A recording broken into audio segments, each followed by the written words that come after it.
tonight by asking Rick Anderson to come to the stage.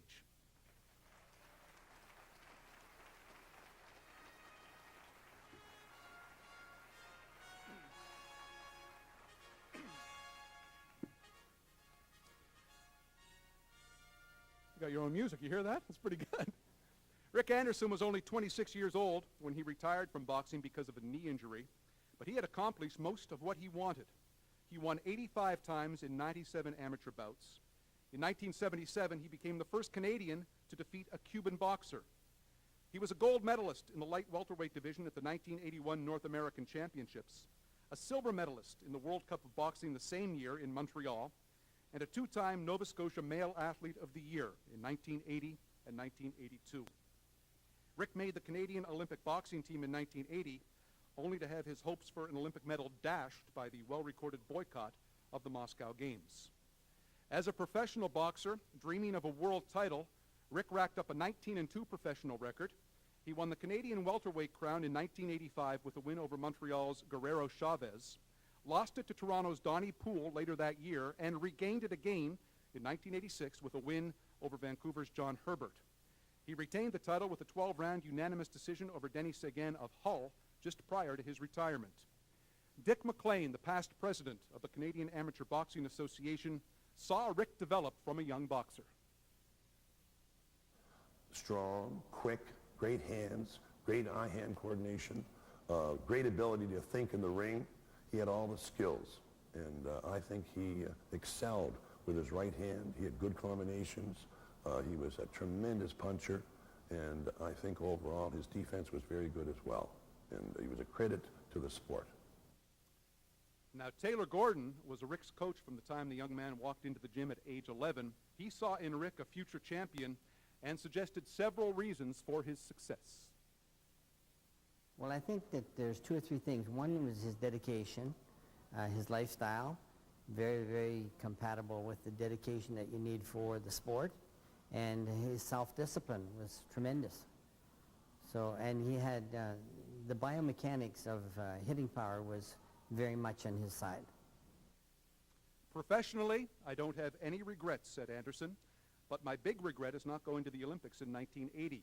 I had pursued that dream for a long time. I had the support of the Canadian boxing team, my family, the community, and the university I was attending at the time.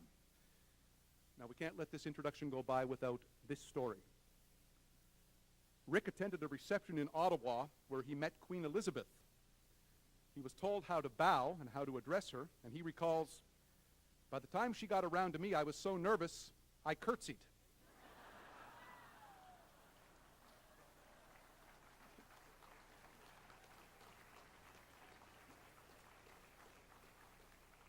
That's biomechanics, my friend, right there.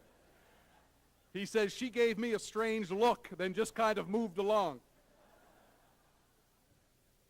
Nice work. Rick was not one to sit on his boxing laurels. He took good advice from Taylor Gordon. Ricky knew, we all told him that, but he knew that boxing was not the end of his life, that he had to prepare for life after boxing, and he did. He went to university, he got his degree and everything, and he put the same sort of dedication into his life that he had put into the boxing. And that, of course, worked very much in favor for him and for the community of Nova Scotia.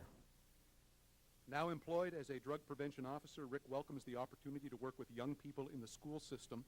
A champion in the ring and in life, Rick spends considerable time talking to young people about reaching their goals through clean living. It's a lifestyle he has followed and endorses in a book he has written to be released shortly. Rick has been chairman of the Ward 5 Community Center in Halifax, working with volunteers and inspiring adults and youth with his reputation and his love of helping others. Dick McLean describes the characteristics that have made Rick a success in his post-boxing life. His personality, his sincerity, his degree of cooperation, his support for what is right, his ability to make sure that he tries to the best of his all his skills, and his commitment to not only to athletics, but his commitment to scholarly pursuits as well.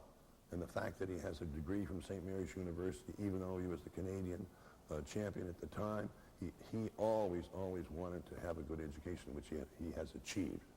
he is definitely one of the more positive things that we can use as an example when you're talking to young people coming into the sport, or you're talking to the parents of young people who are considering the sport. Holding Ricky up as an example is a very productive thing. Rick Anderson, champion of boxing, a champion in life, a champion to the community, and now a welcomed addition to the Nova Scotia Sport Hall of Fame.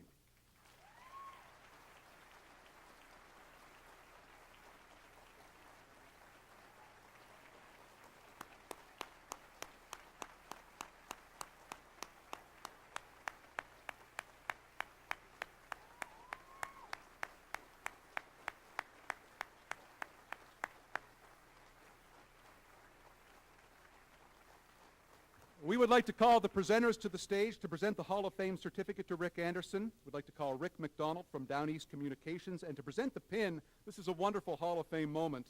The man who was Rick's mentor from the day he started at age 11 as an amateur boxer, 5-time Canadian Olympic boxing coach, and honored member of the Nova Scotia Sport Hall of Fame as a builder, Taylor Gordon. Gentlemen, come forward.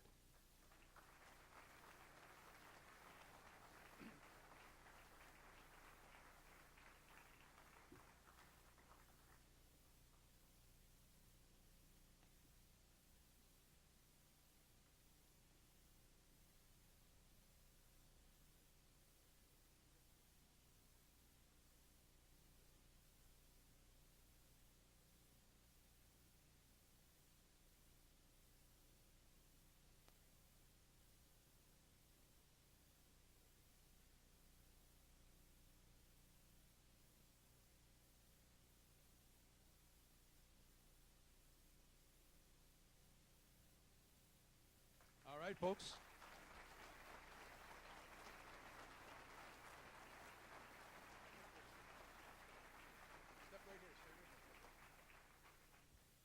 So with this applause and this reception, do you bow or do you curtsy?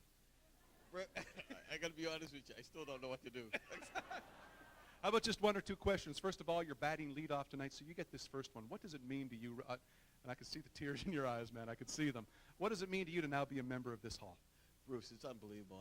This is a legacy that I think that will is for more for my family and my kids, my boys, who will be able to go to the hall now and look at the achievements of their dad and go, wow, and tell their friends, hey, look, see what my dad done. And this is something that their kids will be able to carry on throughout life. So it's a wonderful honor. I'm tremendously proud and pleased to be inducted this evening, and I thank all the folks out there for supporting this evening. It's just fantastic. I hear the pride in your voice. We heard what Taylor and Dick said as well. How big a rush does it give you to still today be a role model to so many? Well, it's unbelievable. I always said to myself, I wanted to be the best role model that I could possibly be. And when kids come up to me after a drug prevention talk and they say, Mr. Anderson, I really turned my life around as a result of something you said, or I'm back in school, or I'm off of drugs. Well, that's empowerment, brother. That's powerful, and that's what turns me on. That's what gets me up in the morning and go out to work. Keep getting up, huh? You can't say that any better. Rick Anderson, ladies and gentlemen.